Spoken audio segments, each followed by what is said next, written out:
পিছিয়ে পড়া ছাত্রছাত্রীদের মধ্যে পুষ্টি খাবার বিতরণ ও গুণীজন সম্বোধনা অনুষ্ঠান হলো উদ্যোগে আমার পাঠশালা নামে একটি স্বেচ্ছাসেবী সংস্থা। বর্ধমানে আদর্শ বিদ্যালয়ে এই অনুষ্ঠান হয়।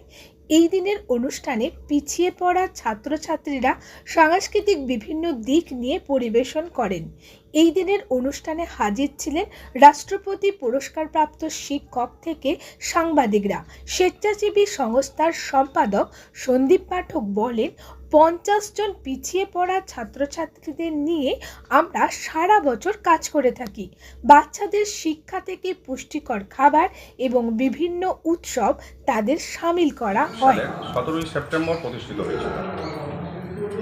তো তারপর থেকে আমরা বিভিন্ন সমাজ কল্যাণমূলক কাজকর্মের সঙ্গে যুক্ত আছি এবং সারা বছরই বিভিন্ন ধরনের কর্মকাণ্ড আমরা করে চলেছি আমাদের সাধ্যমতো।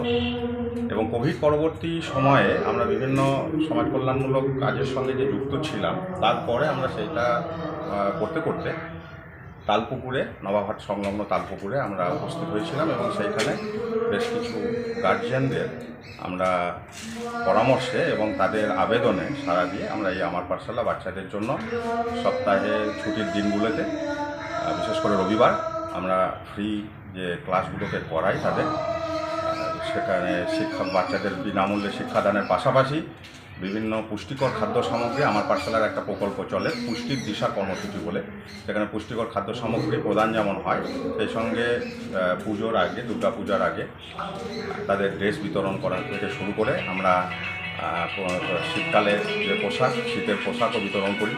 তো এগুলো আমাদের বিভিন্ন সমাজ কল্যাণমূলক কাজের মাধ্যমেই চলে এবং সেই তার মধ্যে বৃক্ষরোপণ কর্মসূচিও যেমন আছে, চিকিৎসা সংক্রান্ত বিষয়ে সহায়তা প্রদান থেকে শুরু করে গুণীজন সংবর্ধনা, এই সমস্ত ব্যাপারগুলো চলে। এবং এর মধ্যে আমরা বিভিন্ন মানুষজনকে, সমাজের বিভিন্ন স্তরের মানুষজনের সাহায্য পেয়েছি। তারা আমাদের পাশে এসে দাঁড়িয়েছেন বলেই আজকে আমরা এই জায়গায় উপস্থিত হতে পেরেছি। এবং সেই সঙ্গে আমরা বিশেষ করে ধন্যবাদ জানাই বিশিষ্ট সাংবাদিক বন্ধুদের। তারা পাশে না থাকলে আমরা আজকে যে জায়গায় আছি সেই জায়গায় হয়তো উপস্থিত থাকতে পারতাম না। কতজন শিশু আছে আপনাদের? আমাদের পাঠশালার আছে 50 জন সুবিধাবঞ্চিত এবং পিছিয়ে পড়া শিশু। এরা কি আপনাদের আমার পাঠশালাতে ক্লাস করার পাশাপাশি কোনো সরকারি স্কুলেও আর কি? হ্যাঁ, আমাদের ওইটাও একটা কর্মসূচি। যে সমস্ত বাচ্চারা পড়াশোনার আঙিনার বাইরে থাকে তাদেরকে আমরা স্কুলে ভর্তি করারও একটা কর্মসূচি নিয়ে থাকি এবং বেশিরভাগ বাচ্চাই এখন স্কুলে পড়ছে। কোন ক্লাস থেকে কোন ক্লাস? আমাদের পাঠশালার মধ্যে আছে 5 বছর বয়সী বাচ্চারা থেকে একদম 15 বছর বয়সী পর্যন্ত বাচ্চারা থাকে। মানে ক্লাস কোন ক্লাস থেকে কোন ক্লাস? ক্লাস বলতে ধরুন 5 বছর, 5 প্লাস মানে হচ্ছে শিশু শ্রেণী, এখন প্রি প্রাইমারি, সেখান থেকে ক্লাস 8 পর্যন্ত বাচ্চারা পড়াশোনা করে। কোনো সরকারি সুবিধা পান? সরকারি সুবিধা এখনও আমরা সেরকমভাবে কিছু পাইনি। আমরা বিভিন্ন মানুষজন, সমাজের বিভিন্ন বিশিষ্ট মানুষজন, বিভিন্ন সাংবাদিক বন্ধু এবং আমাদের পাঠশালার যে সদস্যবৃন্দ আছেন, তাদের একটা সম্মিলিত প্রয়াসেই এখন এটা চলছে।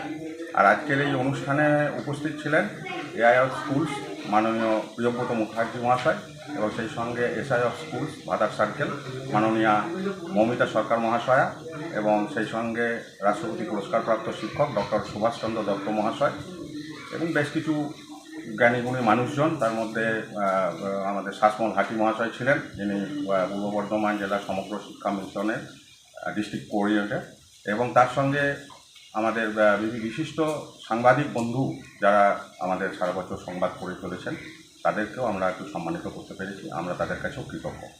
আমার নাম পরিচয়? আমার সন্দীপ পাঠক, আমার পাঠশালার সম্পাদক। ধন্যবাদ।